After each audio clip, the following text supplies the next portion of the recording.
Em nome do Pai, do Filho e do Espírito Santo. Amém.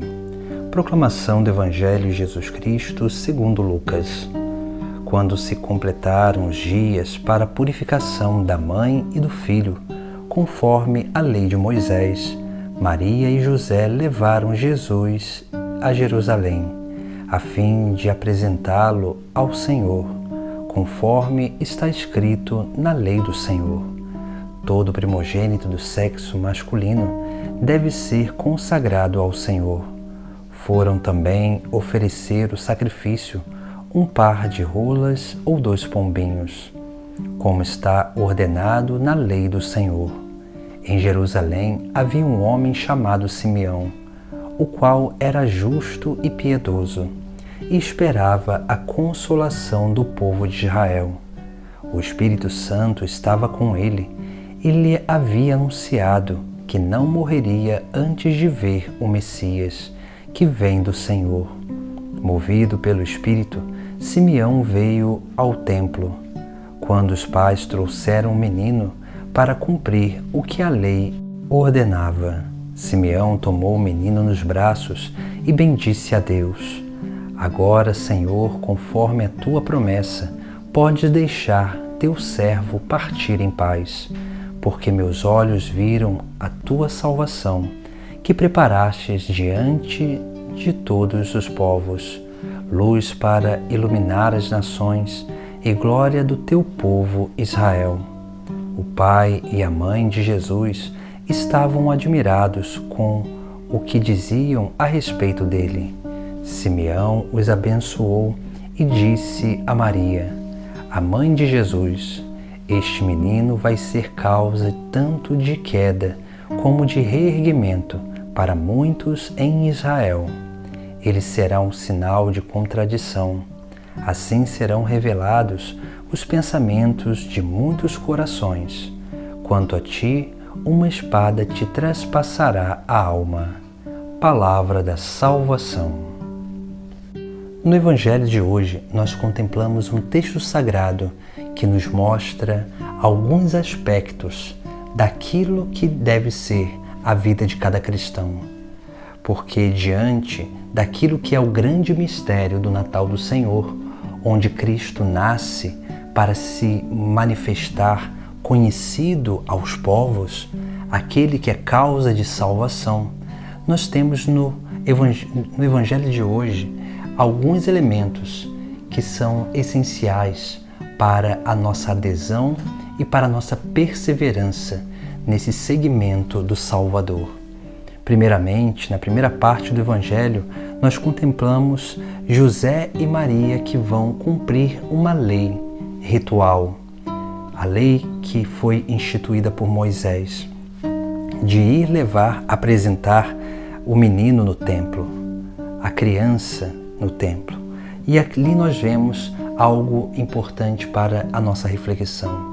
A primeira coisa que nós precisamos dar conta da nossa vida é a nossa relação com Deus, a nossa vida religiosa, a nossa vida espiritual, porque esse é o caminho para que nós possamos adentrar numa intimidade maior com Deus e principalmente permitir com que a graça divina nos auxilie a alcançar uma verdadeira maturidade humana e espiritual. Por isso que nós precisamos refletir sobre a nossa vida religiosa. Veja que José e Maria, eles tinham consciência daquilo que eram os preceitos necessários da sua fé, daquilo que era da sua vida religiosa, e eles foram cumprir justamente esses preceitos. Nós precisamos dar valor aos nossos preceitos, aquilo que Jesus Cristo entregou à igreja e nos deu para que fosse caminho de salvação, porque somente quando nós vivemos uma religiosidade de forma coerente e de forma saudável que nós conseguimos permanecer nesse caminho de crescimento e amadurecimento. Por isso que a segunda coisa que o Evangelho de hoje nos traz é aquilo que é a fé. Uma fé que é cada vez mais como que fecundada pelo Espírito Santo. Porque veja a figura de Simeão. A figura de Simeão nos traz um ensinamento sobre a profecia.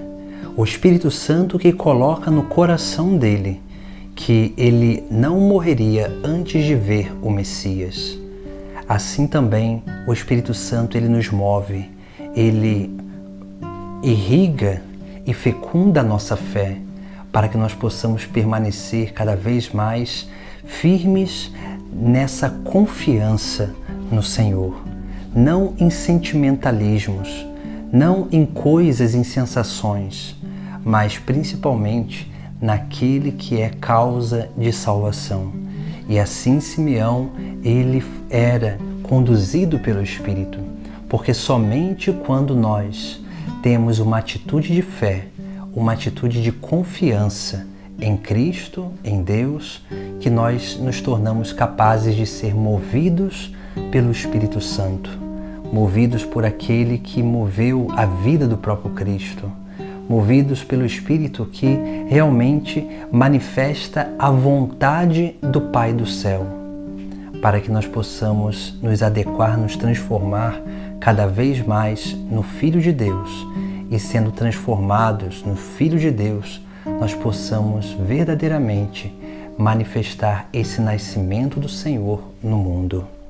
E por último, a última parte do Evangelho mostra essa profecia que o próprio Simeão impõe à Virgem Maria, onde ele vai dizer sobre o menino: este menino vai ser causa tanto de queda como de reerguimento para muitos em Israel.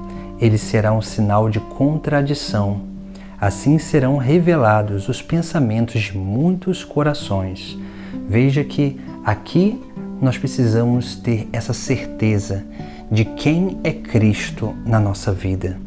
Ele é causa de queda e reerguimento, porque Ele é a verdade. E a verdade, ela faz sempre como que rebaixar os soberbos e exaltar os humildes. Depois, Ele será sinal de contradição. É claro que o mundo ele segue um curso e Jesus Cristo ele vem para ser um caminho de salvação. Ele vem para nos mostrar que o verdadeiro caminho não é o que o mundo segue, mas sim Ele é o caminho de plenitude para que possamos alcançar o reino dos céus. E por último nós vemos como que Simeão diz sobre a Virgem Maria: quanto a ti, uma espada te traspassará a alma. Aqui nós temos este último elemento, que é a participação da vida e da missão de Cristo. Maria, ela participa intimamente da vida e da missão do seu Filho. E nós precisamos aprender a participar também da vida e da missão de Jesus Cristo. Da vida, experimentando na nossa própria carne os seus mistérios. E da missão, que é a missão de salvar almas para o reino dos céus. Assim deve ser a vida cristã. Assim deve ser a nossa vida de entrega a Deus. Por isso que precisamos ter essa docilidade, refletir sobre a nossa religiosidade, como que nós estamos praticando a nossa religião, refletir sobre a nossa fé, em quem e como nós estamos colocando a nossa fé, se nós estamos vivendo de confiança a Deus ou de sentimentalismos, se somos movidos pelo Espírito Santo ou pela nossa própria vontade ou por outras vontades, para que assim nós possamos crer verdadeiramente em Jesus Cristo e assim possamos participar da sua vida e da sua missão nesta terra. Em nome do Pai, do Filho e do Espírito Santo. Amém.